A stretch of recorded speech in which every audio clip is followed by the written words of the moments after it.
Hello everybody, this is just a random video I decided to do.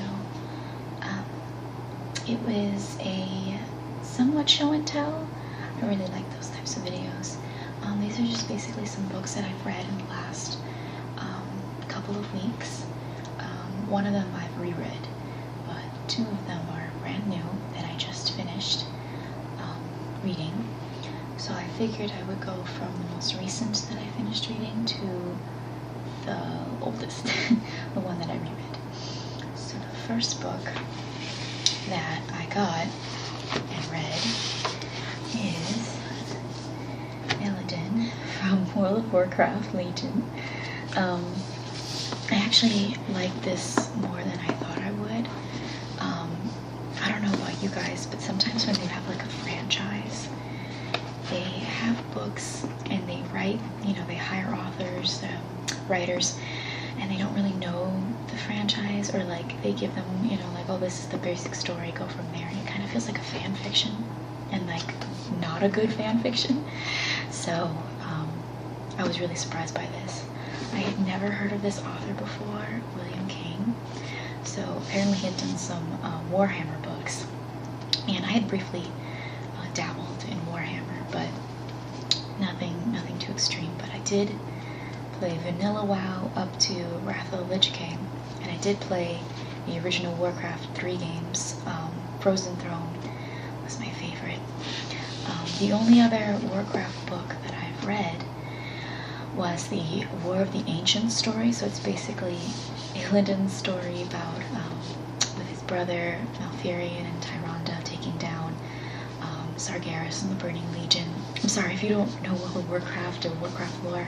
It's gonna sound very confusing for listening to this. So anyway, that was the only other book I had read, because Illidan is actually my favorite character in Warcraft. I know a lot of fangirls of Arthas. I am not an Arthas fangirl. In fact, I think that's why I quit. Was A, I was trying to get into college, and B, Wrath of the Lich King was Arthas' story, and I really don't care about his story, so I kind of just quit. I have not played Legion, but I have watched the footage on YouTube, and I am very tempted to get the game, but I need to do well in graduate school, so I'm kind of holding off on that. I am rereading the ending again because, I don't know, I didn't want it to end. When I finished it, I was just like, no, I have to play the game now to know what happens. So, it was a fairly easy read, in the sense of like, sometimes you find fan books or books that are from a franchise, like they add like so much unnecessary detail to the point where, it's annoying. And you're just like, okay, I just want to read the story, I want to enjoy my story. They just put so much fluff, and I want to know dialogue, I want to know what's happening. And I don't know if you can see, but it's detailed, but not too detailed, if you know what I mean. Hopefully some people watching will understand what I'm talking about. So yeah, this I knocked out in like about a week. I actually was tempted to finish it in like 2 days, but I stopped myself because I didn't want it to end too soon. And now I'm like rereading the story, at least the ending part. And I probably reread before bedtime. Bedtime, look at me. I'm an adult who pays taxes. This is bedtime. So yeah, I really recommend this book if you are a Warcraft player, whether it be World of Warcraft or the original game. If you like Blizzard. I don't recommend this to new people to Warcraft, because there's a lot of characters and a lot of details that you're not gonna know. So even though they put a map in the front, it only has Outland, and it takes place only in Outland, although they do go through portals into other planets that the Burning Legion is conquered. I don't want to give spoilers, but if you're playing the game, this book is pretty much old to you. It's a prelude to Illidan's fall in Black Temple before that raid, and then it ends Burning Legion. I mean, Legion begin, where you're fighting the Burning Legion. So, this is Illidan. It's a World of Warcraft book by William King. Definitely thumbs up. If you want to pick it up, I recommend it. I got this on Amazon hardcover with Prime. I think it was $15. The original price is like almost $30, but it came out in April, which I guess they were just trying to build up the hype and they didn't want to release it too soon, which is odd to me. I do believe this is coming out in paperback soon, so if you're interested and you don't want to have a thick hardcover book and you want something easy, you know, an airplane book, so definitely recommend that. Yeah, I love this book. I'm probably gonna reread it twice, more than twice. Like, oh gosh, I don't know if I should do a reading. I'm kind of tempted to do a reading because I don't know, not in this video, but I'll probably read like a couple of chapters, see what people think, especially Warcraft nerds. They'll appreciate this. So if you're not a Warcraft person, you just want something to bore you to put you to sleep, you can also watch it. So that's the first book that I've recently read in the last month. Put that over here. And the next book, it's not a traditional book, it's more of a coffee table book. However, it's kind of big. It is The World of Ice and Fire from George R.R. Martin. And yes, I've read all of the books in the Song of Ice and Fire series, so I was not spoiled watching the show Game of Thrones. In fact, everybody would sometimes call me and say like, oh, did it happen like this in the book? What was changed? Recently a lot of stuff has changed. In fact, the last season, like, the only thing I would say that was from the book was, oh, I don't want to spoil it if you haven't seen it. Cersei, you know, some things that Cersei's done was in the Dance of Dragons book relating to fire and things of that nature. So I'll leave it at that. And then, Bran's story was also pretty much in keeping with the Dance with Dragons. But in any case, so this book, unlike the other ones, is kind of like an encyclopedia for the histories in the Song of Ice and Fire series.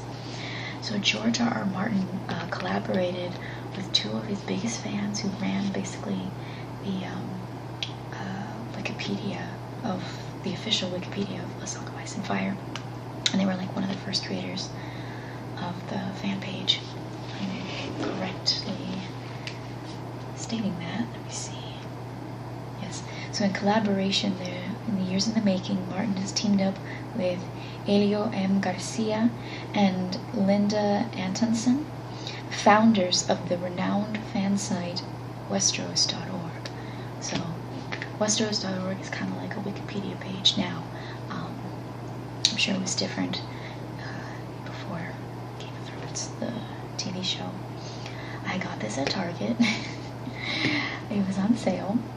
The original price is $50, but I got it on sale for, I think it was like $30, which is not bad. Saved $20 plus tax. Anyway, so I recently finished reading. I mean, it's a lot actually of reading, and pictures as well. So let's see if I can get this a little bit better. You can see the illustrations. Yeah, they're very beautiful. Very, very beautiful. Kudos to that artist, illustrator that they hired. I hope this is not too noisy. It's a very big book and I'm recording on my phone, so yeah, there's only limited space. So yeah, I just finished this and I kind of reread certain chapters. So for example, I read up about the rise of the Targaryens. Well, not just the Targaryens, but like the people of Valyria and what happened. So the reign of the dragons. I've read select chapters in certain kings that I've been very interested in. mostly, obviously, Aegon first, and conquering over Westeros with his sister wives, their dragons, and then their children taking over after. So, for example, there's Maegor the Cruel. Yeah, and he had many wives, so the brides of Maegor the Cruel. So he remarried a lot. Well, he killed his wives and remarried a lot. It's very interesting. If anybody is a student of history, and you read anything from George R.R. Martin, you'll see a lot of parallels within European history, especially with England and their history. So, for example, the Song of Ice and Fire series is very loosely based off of the War of the Roses. And if you're unfamiliar with the War of the Roses, do not read anything from Philippa Gregory. She's not a historian, so I don't care if you saw The White Queen and Stars. It is incorrect. But yeah, it's basically loose off of that moment in history. So, it's very heavy, it's very thick. I found this was kind of hard to read laying in bed. You know, you're trying to like finger through it, it's just so heavy, and you're just like, ugh, gotta lie down, you know. I do recommend this for hardcore fans who've read the books. If you've only watched the show, I mean, I guess this would be fine as like a reference, especially like there's so many characters, and if you haven't read it, you're kind of lost, like, who's that guy? I find that a problem when I watch it with my mother. She's the one that's, who's that? Oh, I remember that guy, even though she's getting better. She's a lot better than my dad. My dad is terrible. Or even my boyfriend. Like, he would call me and say like, hey, this guy seems important. What was his significance in the story? And I'd have to like explain for 30 minutes. I have to say, I was very disappointed in season 5 of Game of Thrones because and if you haven't seen Game of Thrones and you're just getting started, stop right now. You've been warned. Okay. So in season 5, they killed off my favorite character, which was Stannis. Stannis was the rightful king. He's always the rightful king. Okay. If you've read the books, you become more sympathetic to Stannis, even though I did have a few friends who had only watched the show that really liked Stannis. But they hated Melisandre. And yet my friends, I only had like 2 friends that read the books like me, that they liked Stannis, and then they like Melisandre. So, that they killed Stannis, and Shireen, and the whole Baratheon family was just like, wow, HBO, just take a giant dump on all the fans. Like, I was so mad. I stopped watching for a while, actually, because of that. And the only reason I saw the most recent season 6, was because of my boyfriend, where he would like basically force me to watch it. And it was very frustrating because I didn't want to watch it. And I was like, that's wrong, this, I'm so mad, blah, blah, blah. Like, I can't. But the last 2 episodes, they got me back. So, I'm gonna have to watch the next season because Queen Cersei don't play. I love Cersei. Yes, I know she's a villain, but I love villains. Villains are the best characters. And it's like, she's not evil to be evil. She's evil with like a purpose or like her motivations, you know, especially like with her children. So, I don't hate Cersei. She's definitely gonna get what she deserves. Like, that's not a surprise to anybody who's watching the show. But yeah. Can't wait. I think they're ending it after season 8, but I'm not 100% sure. So, anyway, I'm just gonna close this up. So yeah, this is Song of Ice and Fire. It's kind of like an encyclopedia. I do recommend to fans of the book, and if you're just getting started with Game of Thrones, maybe it's kind of like a reference, but I think really hardcore fans appreciate this book a lot more, I feel.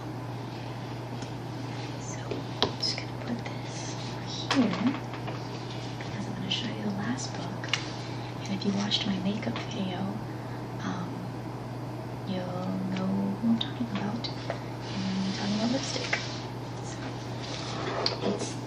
Dante's Your Beauty Mark coffee table book.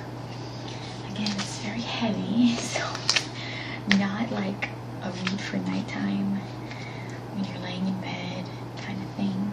It's more like you're sitting down and appreciating it. And I met Dita when I was 19 at a book signing in Miami Beach. So that was amazing. I cried. I am going to go through a couple sections of the book. There is nudity, so I might get flagged. I don't know. Maybe.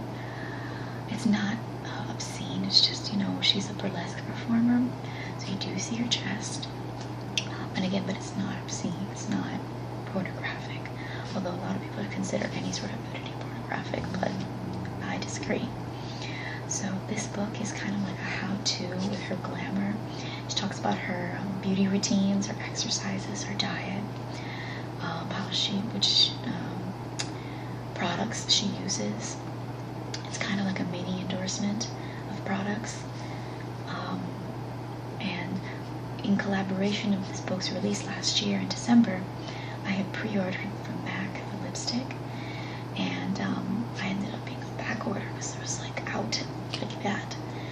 So I don't use it again. If you saw my makeup video, I just have it for show because I love Dita. I think she's amazing. It's kind of funny because my boyfriend is a huge Marilyn Manson fan, like huge. Like he's met him, he's been backstage. I know I'm bragging, but it's true. He has the tattoos of his signature stuff.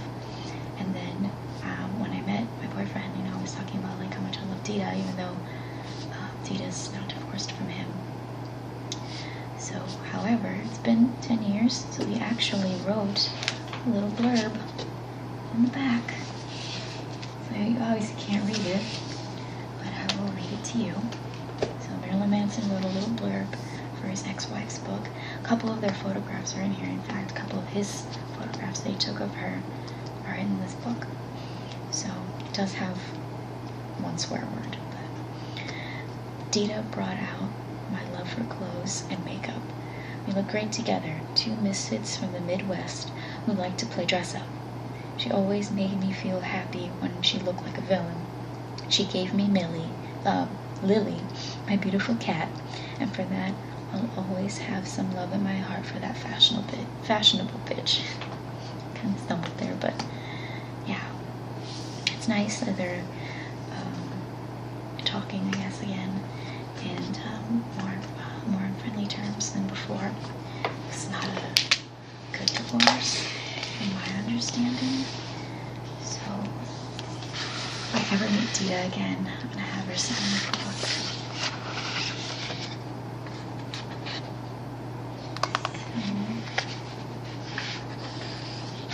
Contents.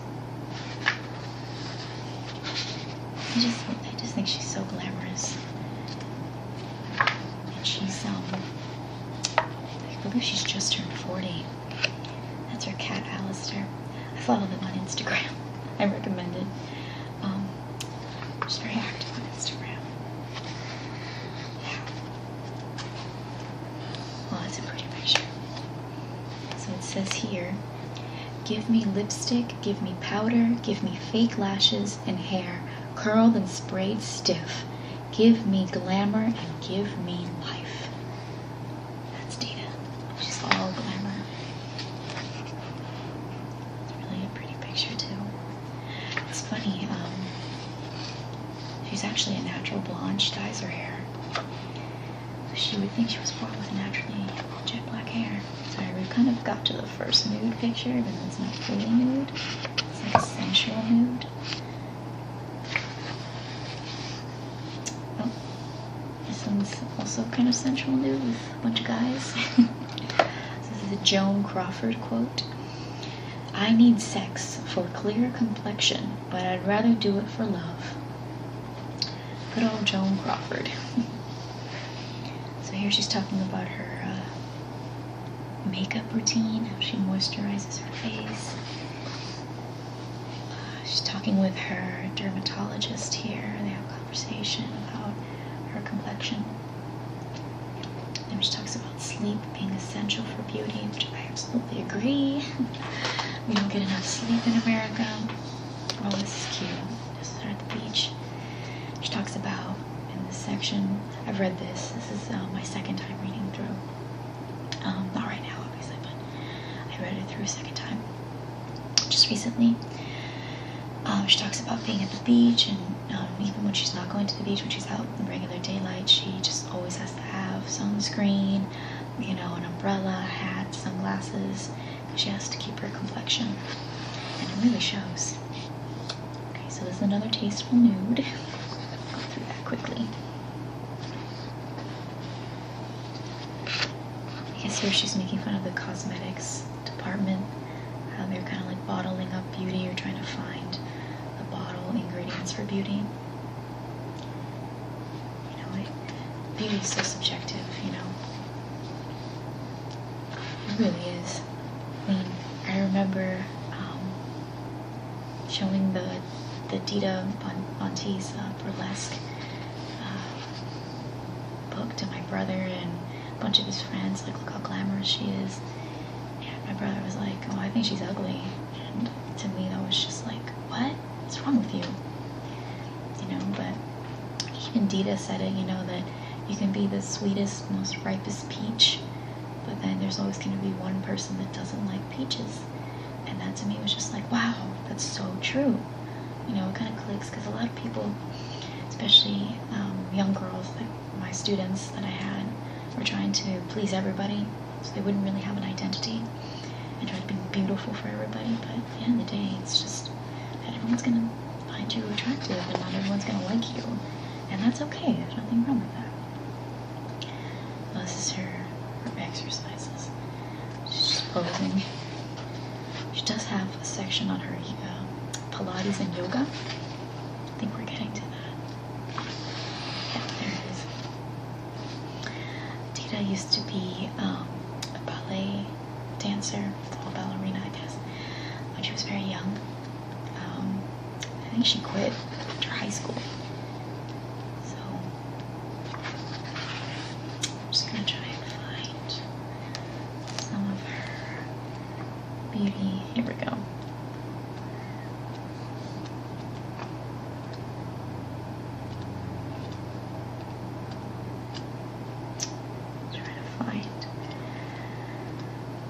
Starts talking about her face. Okay.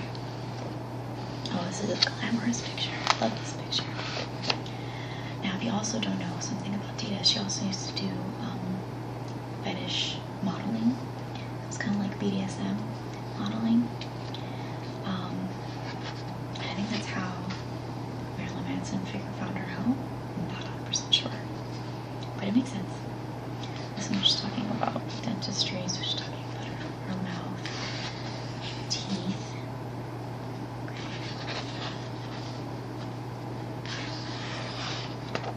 She talks about which brushes you need to have.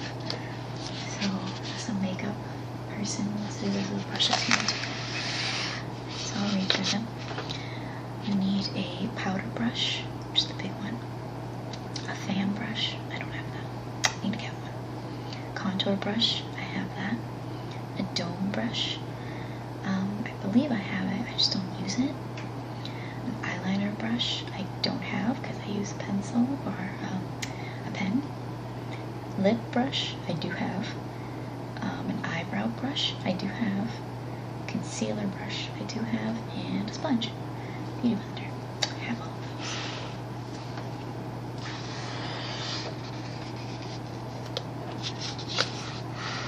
She also has sections of guest artists, makeup artists, fellow models that have a little section where they've worked together. So, yeah, I actually thought that her ex-husband was going to be in this. They actually have a section, but turns out he didn't. This is really pretty. I love the picture. So glamorous. So this one she talks about foundation. This is one of those rare photos of Dita out for makeup. Wow. I'm sure people search that. Like that probably is like a top search for her when you search Dita where it's like Dita without her makeup, because she famously said she would never go out without at least something on her face. So even here it looks like she's had something done. Anyways, she talks about finding your base, your type, your skin type. So you just don't want to throw on any sort of foundation without knowing what you need. Talks about complexion, skin tone, skin color, which is very, very important. Contouring, concealer, what to conceal, I should say.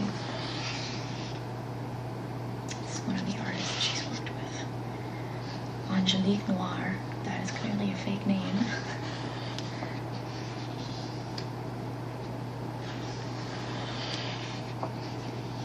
Okay, so she talks about how to ready, set, apply her makeup. Can I apologize for this angle? I'm sorry. She goes step by step on what she does to her face. Her eyebrows were already like perfect. She didn't need that step.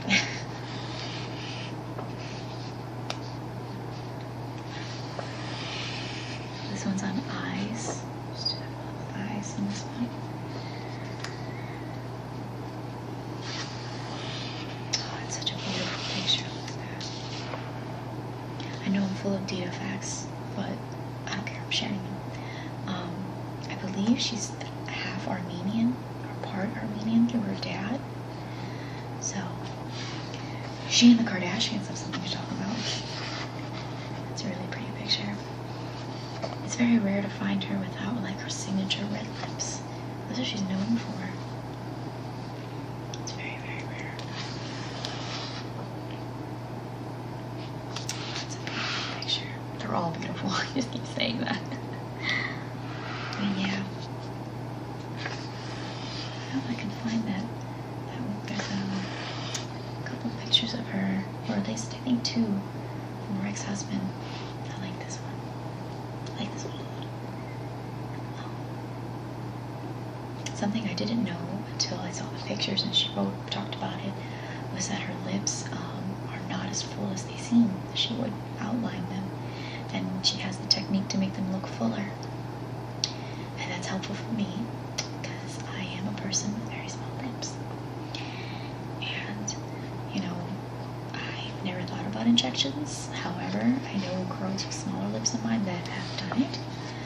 So it was just nice to know that she's never done that, that Dita's never done it, and she has a trick to make them look fuller, which I've applied, and it works. So she's talking about putting on fake lashes here. I don't have the patience for that. I can't do it. Here she's talking about filling in her eyes, night vision.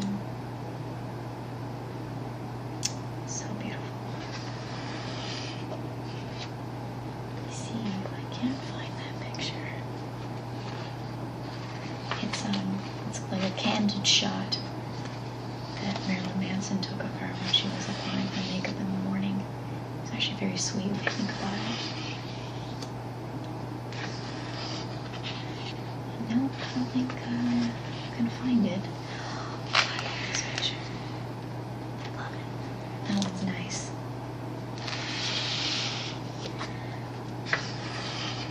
That one's nice too. They're all nice. I'm not gonna pretend.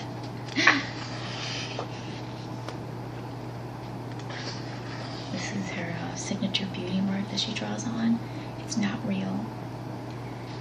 I think she actually had it tattooed on, if I remember correctly.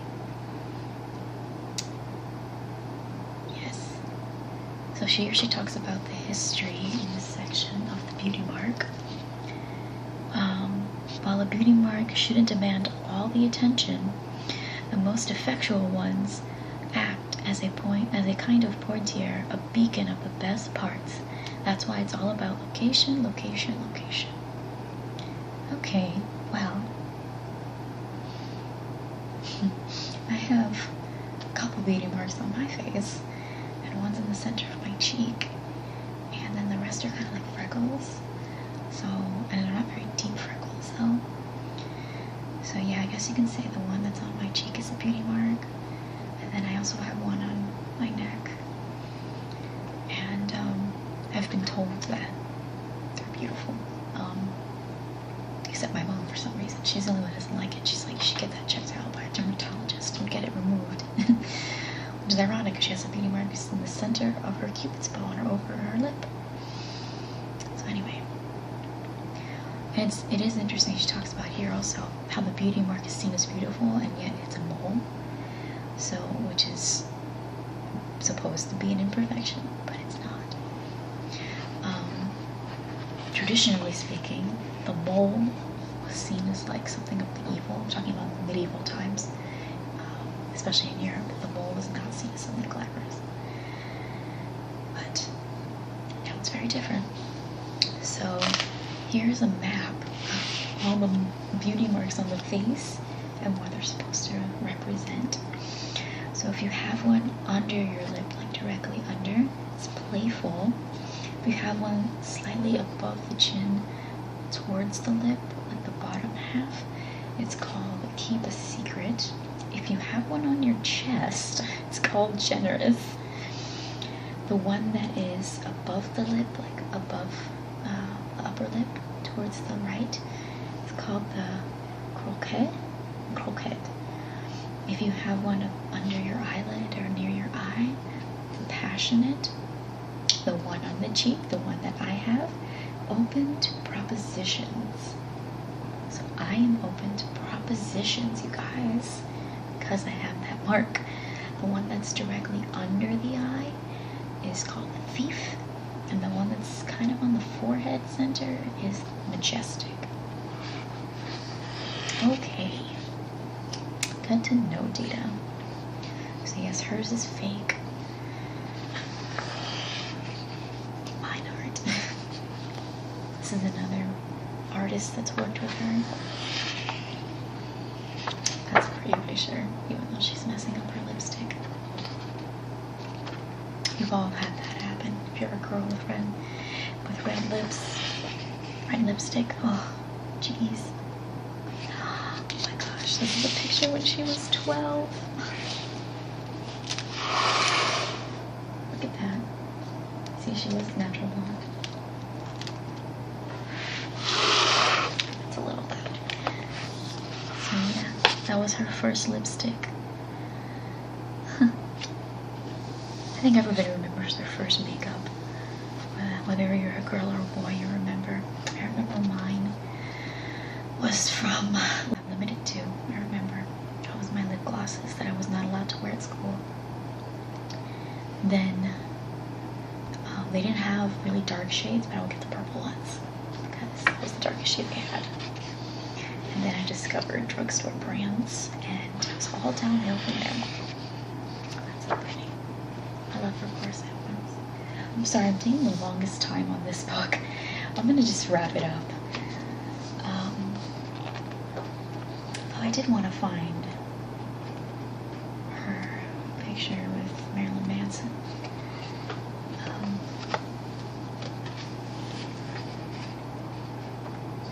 me see if I find it. I think it's towards the end. I know that. She's like reflecting on her life and her past.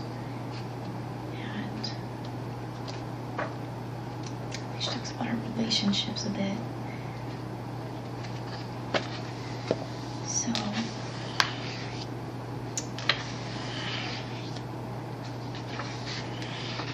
I know she was dating after they divorced. Why, these are just too pretty. She dated like this aristocrat from France, if I'm not mistaken.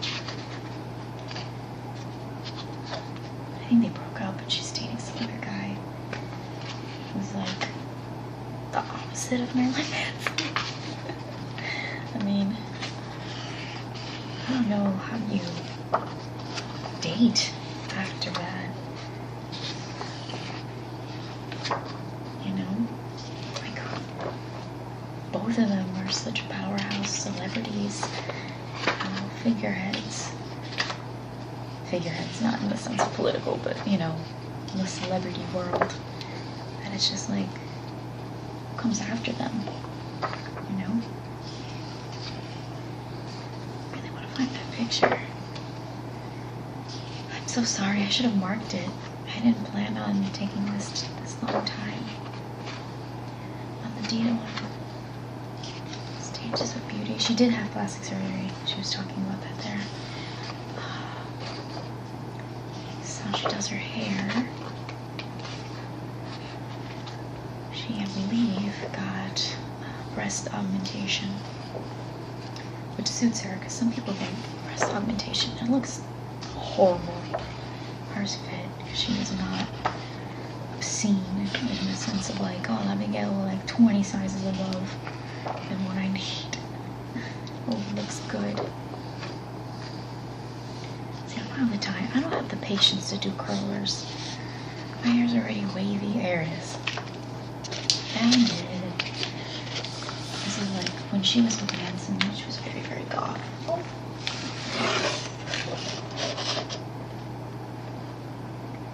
Yeah. That was a picture.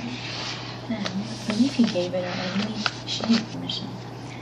So it was like, with my ex-husband, Marilyn Manson, in 2002, we and my hair certainly made waves. So this is where she's talking about her hair, and her hair does look amazing there. But it's like,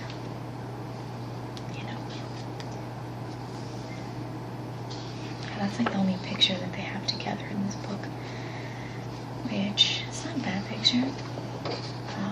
It shows her darker side. I feel like she's brightened up a lot since their divorce, or her split from him at least. When she was with him, it was a lot darker colors, which is not bad. She looks great in dark colors, but now she has a lot more vibrance, I feel.